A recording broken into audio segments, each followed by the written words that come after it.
be in, again, Acts 18, but I want to get some background and some history with Corinth.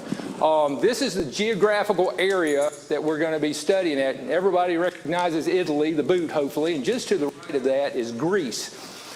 And another map showing where Paul was in Athens, actually, before he went over to Corinth. And one guy said this analogy of it. He said, think of Athens as Harvard. All your intellects were there, and all the elites were there. Corinth was dock workers.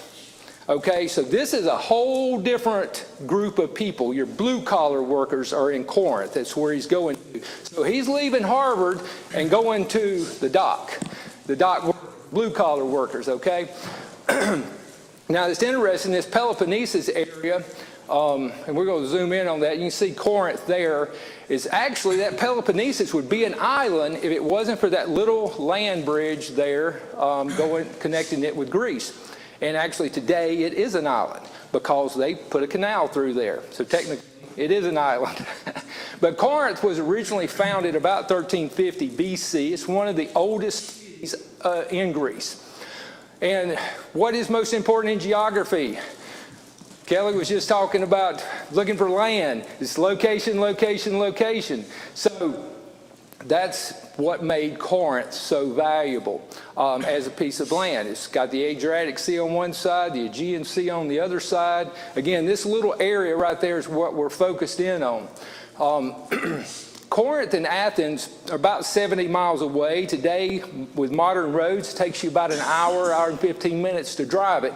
And Paul went by himself, it says, and again, it's located on that little isthmus there. And the isthmus basically is the Greek word for neck, connecting two land masses, or two, like your neck, connecting your head to your body or torso.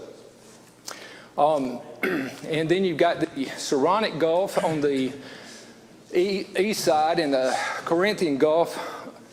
I'm trying to, when I can't read, I've got my iPad here, so I'm going to have to pull that. So on the other side, and again, we've got this little neck area here that we're talking about, and this is about a 4-mile stretch of land across there. And you can see in this modern picture, it kind of shows the canal that's actually there today. Now, the Sycria, this is the ruins left on the Saronic side, the Sycria harbor that was used. And then on the other side, you have the Lesion, and I'm probably going to ruin these Greek words, y'all bear with me. On the Corinthian side, again, these are smooth waters, the Gulf. Y'all ever been down to the Gulf of Mexico, you know how smooth that is compared to the ocean side on the Atlantic side. Now, again, and Corinth actually has an elevation going up to the top of about 2,000 feet from above sea level. And if you're standing up there in the modern city, you can look out over the Corinthian Gulf in the modern day Corinth. The problem is this Peloponnesus going around that Achaia side was very, very dangerous. So that made this land bridge more valuable, I guess, for not the word I was looking for, but that's what comes to mind. There was actually a common saying of the Greek sailors going down that Peloponnesus or that Malea area. It says, let him who sails around Malea forget his home. Let him who sails around Malea make his will. That's how dangerous it was. So when you're sailing around that area, you're going to lose ships, you're going to lose men, you're going to lose cargo. Again, location, location, location. So what they do, they said, hey, let's go up through this Gulf area. Also, it's extra 400 miles to go around, so you've got time there. Go up through the Gulf area, and then go back through on the Saronic Gulf side. And again, that's what made Corinth good, so valuable. You see the isthmus there from up at the top. You see both gulfs on the side with the little 4-mile land bridge in between there.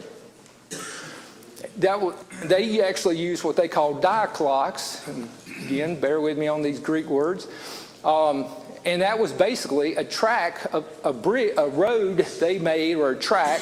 And actually, that's part of it that's there today. I've got some more pictures of it because I found some better ones after I was looking at it. But it actually had grooves in it. It was like a train track in a way because they put the grooves in it to keep the carts.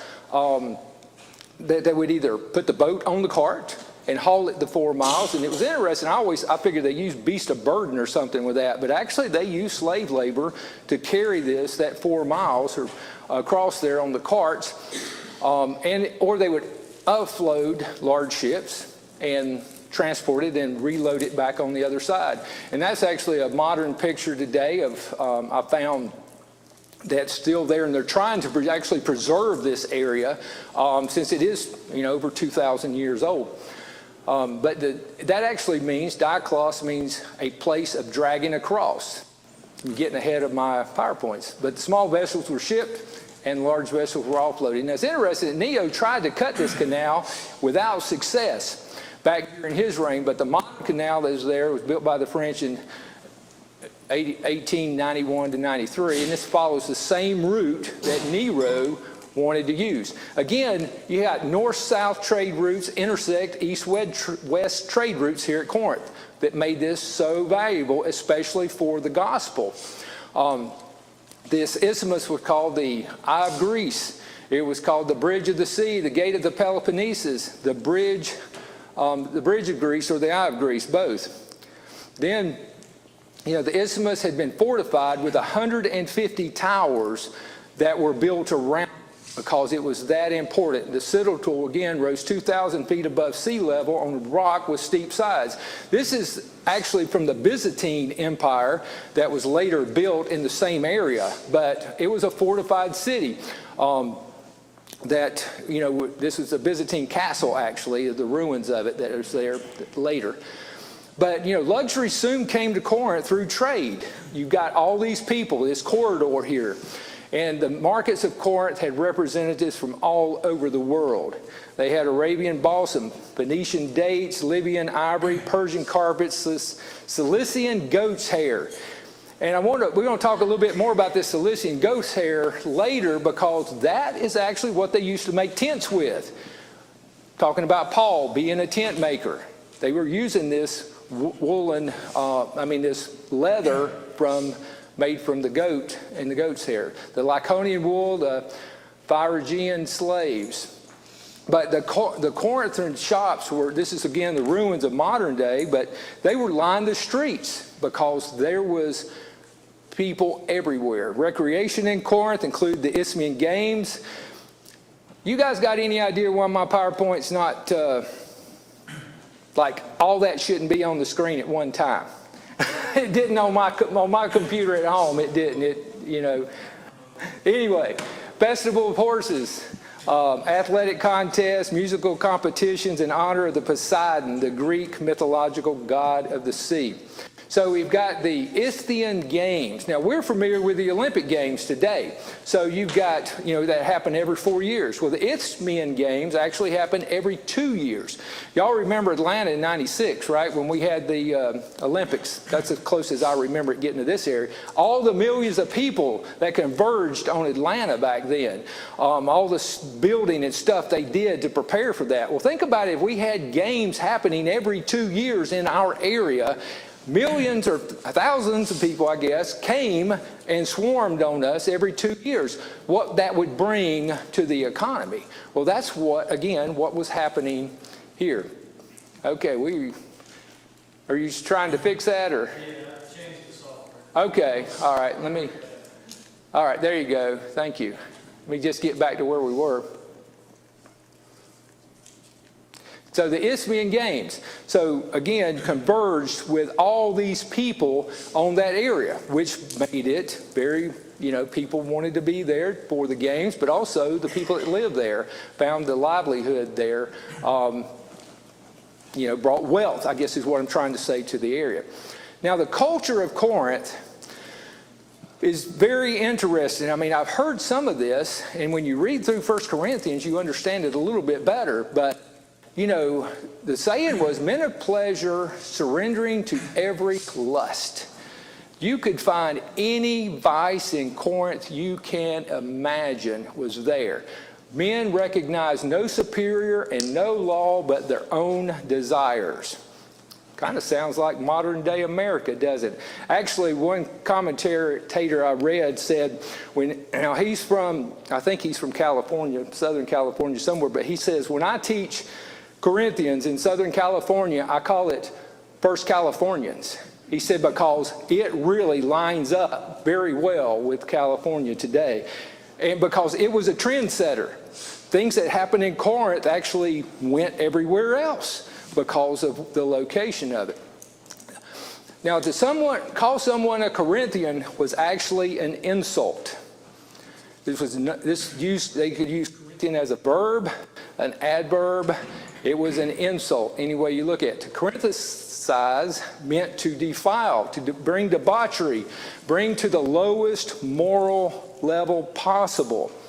Corinthians were known as being very intellectually alert, materially prosperous, but totally morally corrupt.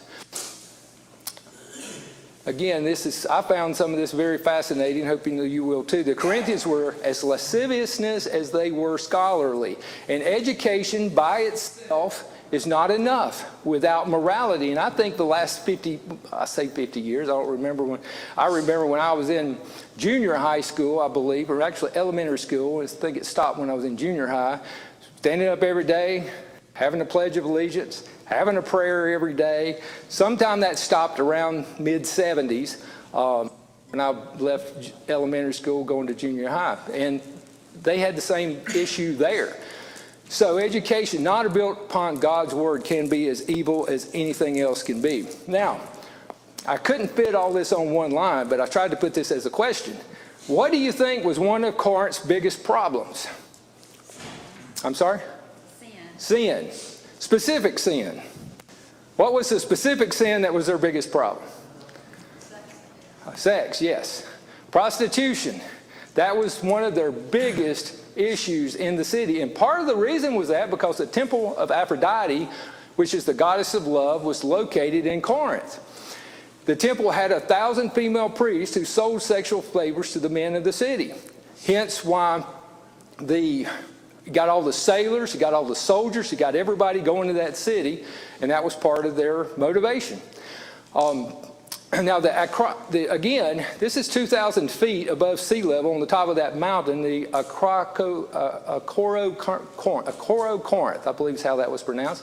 And that's where the Temple of Aphrodite was actually located. And you can kind of see that a little bit better there on the right, on the very top. That's part of the ruins of the temple.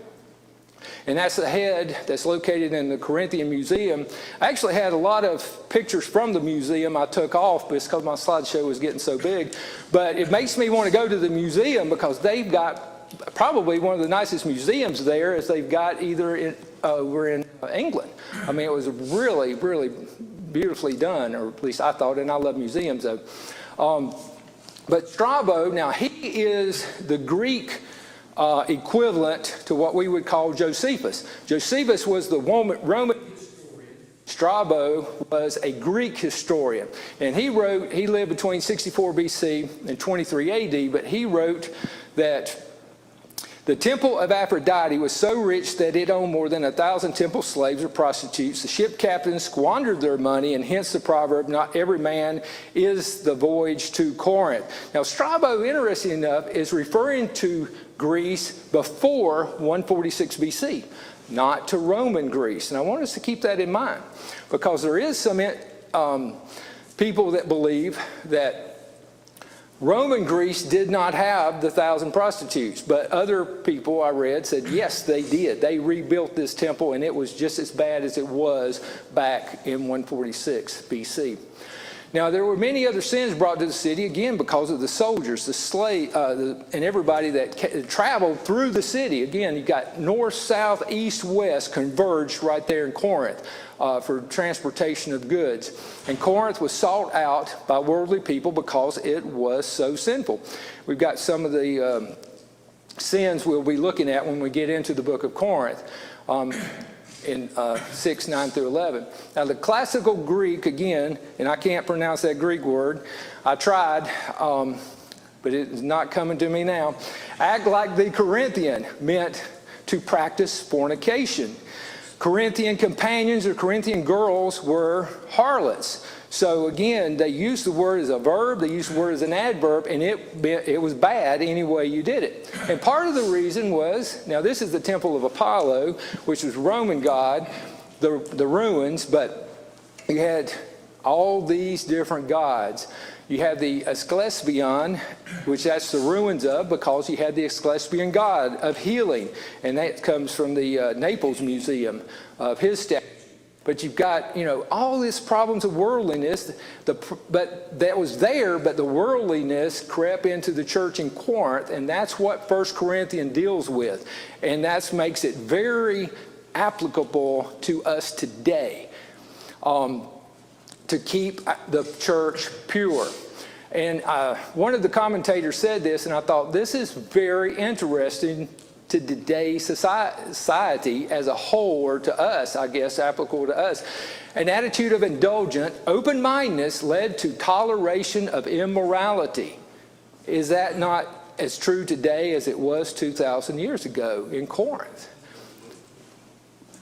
So I want you to consider these things. And a lot of this comes from World Video Bible School. Some of this, so I promoted them many times. If you haven't looked at their site or studied their things, if you want to dig deeper into anything, they are a great resource. And he said, consider these things. It was bad when Lot moved his house to Sodom, but it was worse when Sodom moved into his house. Again, we've got to keep ourselves pure. And I know you guys that are boats or fishermen or like water, it's good for a boat to be in the water, but it's bad for water to be in the boat. And I can tell you, I've been on the big water in Lake Murray when the storm came up and waves were coming over the bow of the boat into it. It is bad. It's one place you do not want to be. Try going through Hurricane Hugo on a destroyer. Hurricane Hugo on a destroyer. There you go, in the Navy. Again, it was good for the church to be in Corinth, but it was bad for Corinth to be in the church. And in the past, God had a temple for his people. But today, he has a people as his temple. And I think we forget that sometimes. We are the temple of God. 1 Corinthians, once we get more into this, but 3:16, do you not know that you are the temple of God and that the Spirit of God dwells in you? 17, if anyone defiles the temple of God, God will destroy him, for the temple of God is holy, which temple you are. So may God help us not to be fashioned according to the world, but to be transformed by the renewing of our minds. Romans 12, 1 and 2. Now I want you to think about this. What a challenge Corinth had to present to Paul. He desired to establish a church of the Lord in one of the most wicked cities of the world.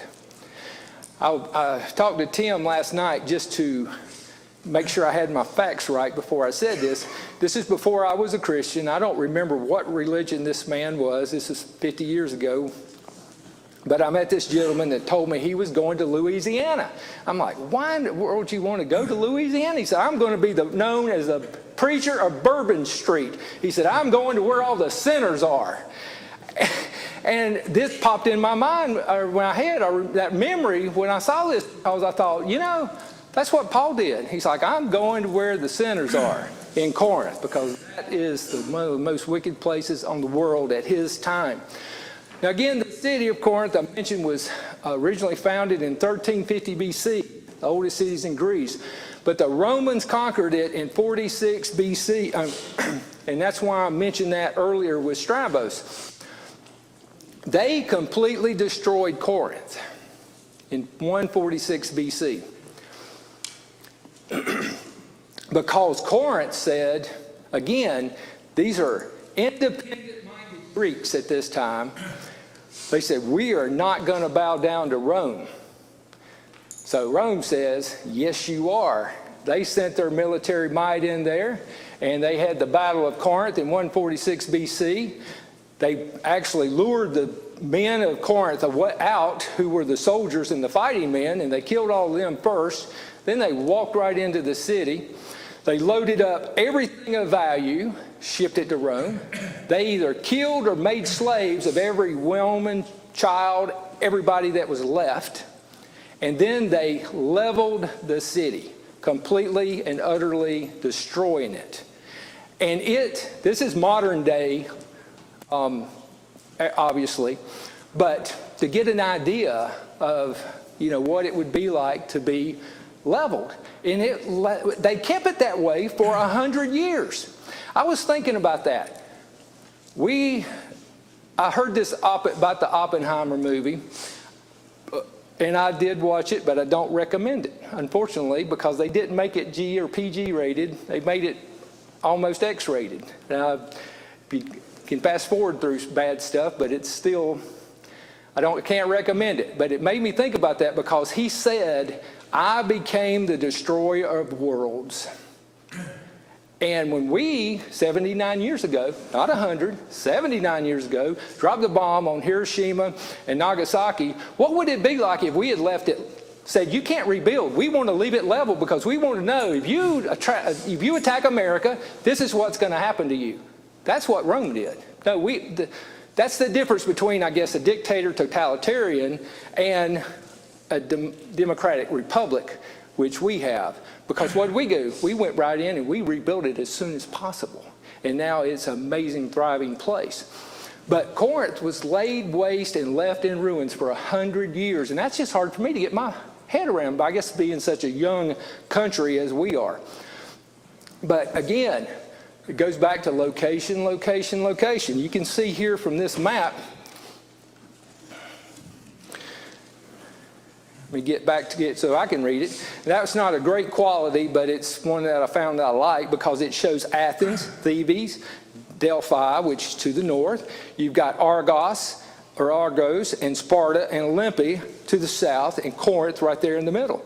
So you've got all these major cities that wanted to trade. Corinth is in the middle, so they could all, meet right there and trade. And this made it very advantageous for the location. Now, in 44 BC, Julius Caesar put an edict out to rebuild Corinth because of location. Why? The Romans wanted to transport goods, transport soldiers, transport different things. Again, going around Miletus was very, very dangerous. So he's like, let's rebuild Corinth. Let's get things going back. And again, they had a lot of freedmen and they had a lot of retired soldiers. After you did 20 years in the military in Rome, they would give you, my understanding is, and Marshall, you correct me if I'm wrong, you got some land, you got different things. They did not want those retired soldiers in Rome. They wanted them somewhere else, so they were shipping them off to Corinth, and they shipped freedmen off, and the freedman basically is somebody who either was a slave, sold into slavery, and bought their freedom back. And so that's what Corinth was built on. You've got these freedmen, you've got these retired soldiers, and Julius Caesar issued this, and interesting, he was killed on March 13th of that same year. So this was somewhere January and February, March 15th. So somewhere between, before he was actually murdered, he issued this edict, and they went ahead and rebuilt Corinth. And Corinth then becomes Colonia of Rome, which is a colony of Rome. Then Augustus Caesar actually makes it the capital of the Achaia region there. So when you've got a capital city, you understand, if you've ever been to the capital or even the state capital, it becomes very elaborate. So you've got less than 100 years after it being rebuilt, or actually between 44 BC and around 50, 51, 52, we're not sure exactly when Paul gets there, it grows to a population of about 600,000 people, according to World Video Bible School. Now, I did read other commentators had lower numbers, like 200,000 to 300,000. So I'm sure they don't know, but the population was very multicultural, comprised of Romans, Greeks, Syrians. I can't even say that right now. Asiatics, thank you, Egyptians, and Jews. But these were also very adventurous men from all over the world that was there. It kind of reminded me of America. What did we do? We had the adventurous people that came here, independently minded people that came here, from multicultural people. We're a hodgepodge, which is kind of interesting. Now, because Corinth is really a tale of two cities. You had the Greek between 1350 and 146 BC. Then you've got it laid waste for 100 years, and then you've got it as a Latin city, a Roman city, that is rebuilt, which I found very, very interesting, which gave me a little bit more insight into studying 1 Corinthians. This is an artist's rendering, I guess you would say, of the reconstruction of Corinth based, I think, on archaeological evidence, because there's actually little numbers there that tell you what everything is. Didn't go into those details.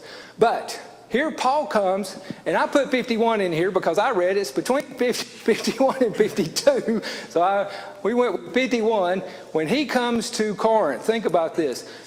600,000 people, hodgepodge of people coming in. So Corinth is a new growth city. Made me think of Chicago like during the roaring 20s, you know, people would flock to, or California, you know, people were flocking to California for the new growth city. One commentator said it's like New Orleans, Las Vegas, and New York all rolled into one. I had another commentator didn't use New Orleans, he used Hollywood. But think about that. Why would you say that? I use New Orleans because it was a port city. You got two ports there.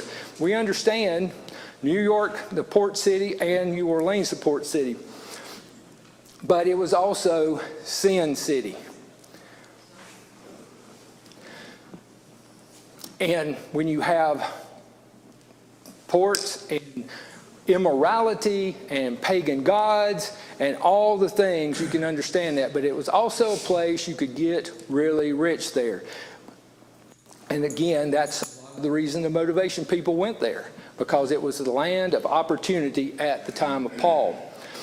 Now, Corinth was politically, it was Roman. Socially, it was Greek. And religiously, it was Roman, Greek, and Eastern Asian, all rolled into one. To me, that would be very confusing.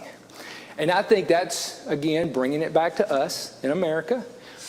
You look at the Eastern religions, which is making a big, huge swing in our country, whether you realize it or not.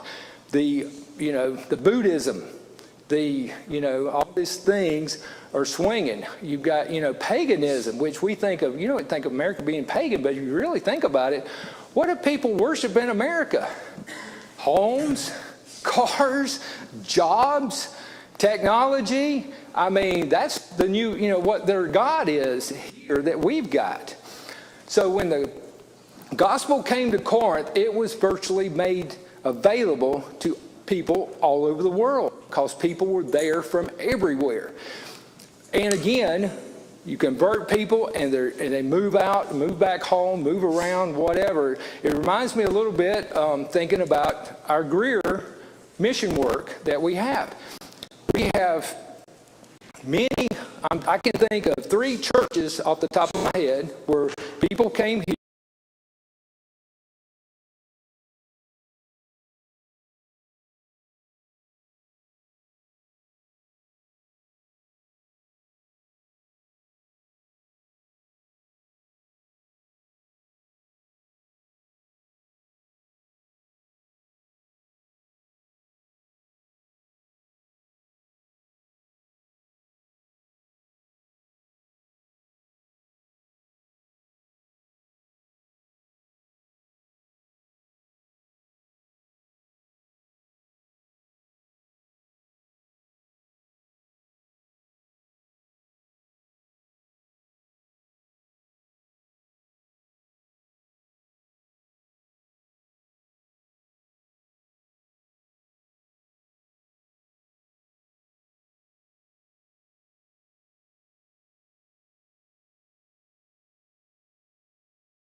believed, you're raising a thief. Because think about it, back then, that was your option. You either worked or you were a thief or a beggar. So I thought that was kind of an interesting little side note there. Getting back to Acts, starting in 4. And he reasoned in the synagogue every Sabbath. He persuaded both Jews and Greeks. When Silas and Timothy had come from Macedonia, he was compelled by the Spirit and testified to the Jews that Jesus is the Christ. But when they opposed him and blasphemed, he shook his garments and said to them, your blood be upon your own heads. I am clean. From now on, I go to the Gentiles. And he departed from there and entered the house of a certain man named Justus, one who worshiped God, whose house was next door to the synagogue. Find this interesting. So here Paul walks out of the synagogue. I don't know if he goes right or left, walks right around the corner into the next house of his friend Justus. And it said, verse 8, then Crispus, the ruler of the synagogue, believed on the Lord with all his household, and many of the Corinthians, hearing, believed, and were baptized. Again, some interesting side notes is this is I think they said this was a header like over a door written, says Synagogue of the Hebrews. All the letters are not there. They've been broken off. But there's menorahs that have been found that are in the museum, which were, said were in the synagogues. Again, it's historical, archaeological evidence about where about the synagogue and stuff being found there. Acts verse 9. Now the Lord spoke to Paul in the night by a vision. Do not be afraid, but speak, and do not keep silent. For I am with you, and no one will attack you to hurt you, for I have many people in this city. I want to spend a little bit of time on this in just a minute. And he continued there 1 year and 6 months, teaching the word of God among them. When you read Acts 18, these 17 verses, I want you to think about that. This is Luke's synopsis through the Holy Spirit of 18 months that Paul was in Corinth. And that's all we get from Luke, of 18 months of this of 17 verses. I just want you to think about that to put it in perspective of we get what we need. Now, I mentioned this a few weeks ago in Martin's Isaiah class because I was preparing for this lesson, but in 1 Corinthians 12 and 13, I'm sorry, I'm getting myself out of order again, bear with me. All right, so again, we go back to 1 Corinthians, and I want to mention this because we are one body as many members, but not all members of the one body, but being many are one body, so also is Christ. For by one Spirit we were baptized into one body, whether Jews or Greeks, whether slaves or free. We have all been made to drink in one Spirit. In 27, now you are the body of Christ, members individually. I want to mention that because I hope we can understand why Paul wrote this. He just mentions here, Jews, Greeks, slaves, and free. But we mentioned there's, the Romans, the Scythians, the Asiatics. All these different people that were there. This hodgepodge, which is so different from other areas where they were, more purebred, I guess you could say, than this hodgepodge they had in Corinth. That's just a side note. Romans 16:23 says, Gaius, my host, and the host of the whole church greets you. Erastus, the treasurer of the city, greets you, and Quartus, a brother. Again, this is the Erastus stone, which is found in Corinth, and you can see there, Erastus, P-R-O, and then it goes on, and I can't tell you exactly what all that Greek word, but that's his name, and it said that's what it actually, the whole thing says.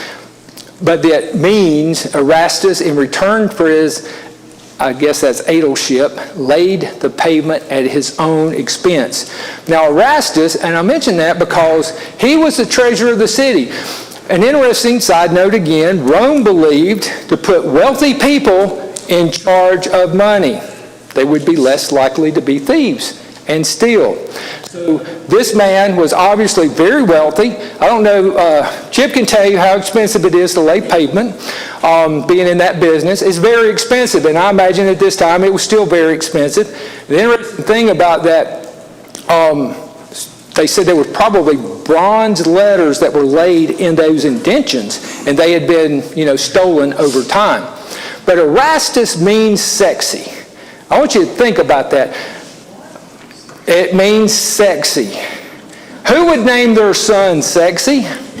Okay? That's why there's not many people named Erastus, probably, and we know this is probably the same one. Okay? Martin mentioned the other day about in Isaiah naming his son, this name. He's like, why would anybody do it other than God told him to do it? But one of the little side note I found humorous. 18:12 and 13 says, when Galileo, actually, I'm looking at the clock. How are we doing, guys? I'm trying to decide, should I get into this section or not? No? Okay. All right. We will start here in 18:12 and 13 next week. I'll finish this up, and then we will actually get into 1 Corinthians chapter 1. This will be almost a verse-by-verse study of 1 Corinthians. So please read chapter 1 and the last 5 verses. Romans. Oh, I'm sorry. That's not Romans. I can't remember. Thank you for correcting me. I will figure out where I did wrong there. I can't remember. Let me search my app right fast to see. It's 1 Corinthians. 1 Corinthians 18. 1 Corinthians 18, not Romans. Thank you very much, Mark. It's always great to have Okay, so not 1 Corinthians. Let's try that again. Gallio, 6 occurrences.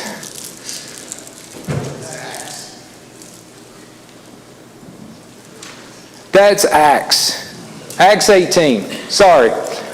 Going back to Acts, that's where I was thinking. I was going to say, read Acts, the last 5 verses, so we can finish that chapter. That should be Acts 18, 12, and 13. Thank you. Because we don't get some historical evidence that actually Galileo about him. Appreciate everybody's attention.